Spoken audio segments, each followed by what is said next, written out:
correction de l'exercice 8 de la fiche de révision numéro 2. Donc on a une canalisation dont le diamètre rétrécit et passe d'un diamètre DA à un diamètre DB.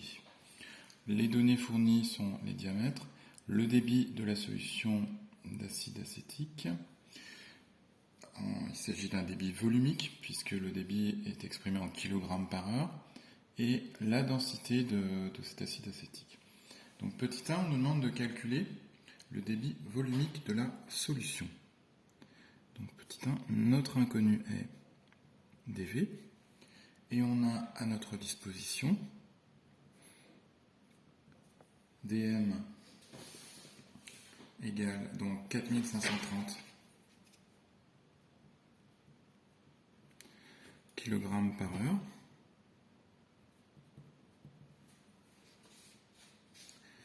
et on a la densité de l'acide acétique, D est égale à 1,023. Donc on peut utiliser la relation qui lie le débit volumique au débit massique, qui est dm est égal à ρ, masse volumique du fluide, multiplié par le débit volumique. Donc ici notre inconnu c'est dV. Donc si on isole, ça nous donne dV est égal à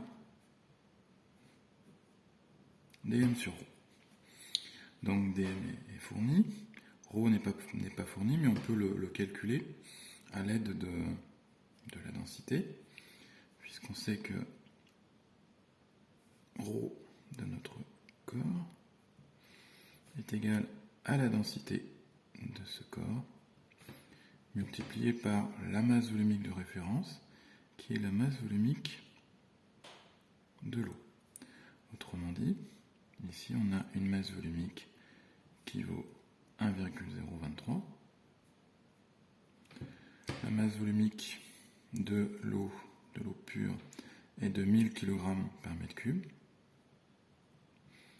Donc au final, cela nous donne une masse volumique de 1023 kg par mètre cube.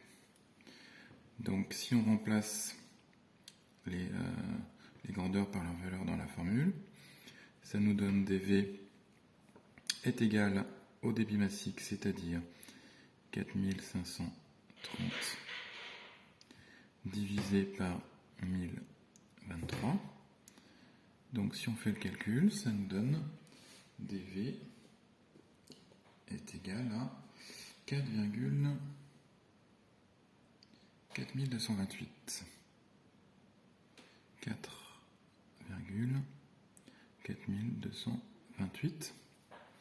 Donc étant donné que le débit massique est exprimé en kg par heure, eh bien le débit volumique va être exprimé en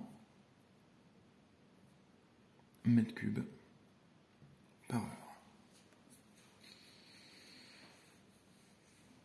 Donc ce débit volumique, il est préférable de le convertir dans son unité habituelle, c'est-à-dire le mètre cube par seconde.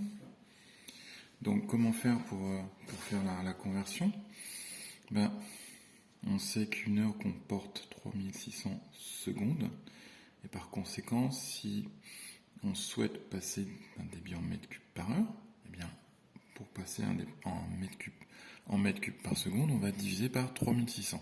Si on a un volume V qui traverse une section en une heure, eh bien la même section sera traversée d'un volume 3600 fois plus petit si le temps qui s'écoule est lui-même 3600 fois plus petit. Donc au final, dV est égal à 4,428 divisé par 3600, ce qui nous donne dV est égal à 1,23 fois 10 moins 3 mètres cubes par seconde. Donc ainsi, le débit volumique sera exploitable pour les questions suivantes. Ensuite, on passe à la deuxième question. Petit 2. Petit 2, on nous demande de calculer les surfaces des deux sections. Donc ça ne présente pas beaucoup de difficultés. Ces sections, ce sont des surfaces circulaires, ce sont des disques. Donc si on veut calculer la surface d'un disque, on utilise la formule S est égal à pi multiplié par le rayon au carré. Donc si on calcule d'abord la surface de la première section, celle qui est située au point A, on peut l'appeler SA, est égal à pi multiplié par RA au carré. Donc ce qui nous fait pi multiplié par, donc le diamètre est de 38 mm, le rayon sera égal à la moitié, 38 divisé par 2, et pour obtenir une surface en mètres carrés, eh bien on va exprimer ce diamètre en mètres, ce qui nous fait 38 sur 2 pour passer du diamètre au rayon, multiplié par 10 moins 3 pour convertir les millimètres en mètres, donc le tout au carré. Et donc si on fait le calcul, cela nous donne 1,13 fois 10 moins 3 mètres carrés. Donc on calcule aussi pour la section au point B, SB. SB est égal à pi fois le rayon au carré. Donc le deuxième rayon en B est de 19 mm. Donc même chose. On convertit, on calcule le rayon à partir du diamètre, donc 19 divisé par 2. On convertit en mètres en multipliant par 10 moins 3. Et le calcul, cette fois, nous donne 2,84 fois 10 exposant moins 4 mètres carrés.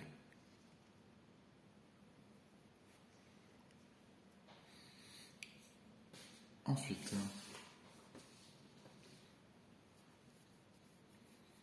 petit 3. Alors, le petit 3...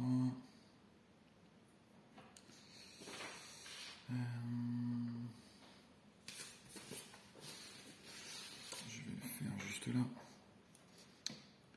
Donc, petit 3.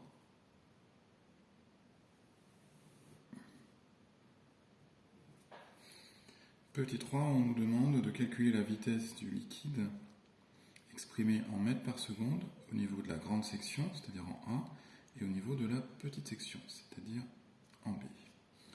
Donc, pour déterminer cette vitesse d'écoulement, on va utiliser la relation qui relie les débits, que l'on connaît, les débits volumiques, à la vitesse d'écoulement.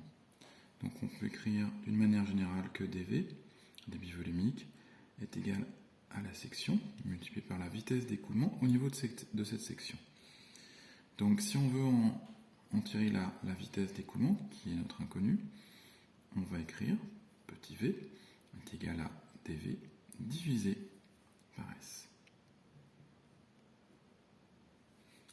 Donc si on applique cette relation au point A, eh bien au point A on aura une vitesse d'écoulement VA qui est égale au débit volumique, qui est le même dans toute la canalisation, puisque le débit volumique est une constante, divisé par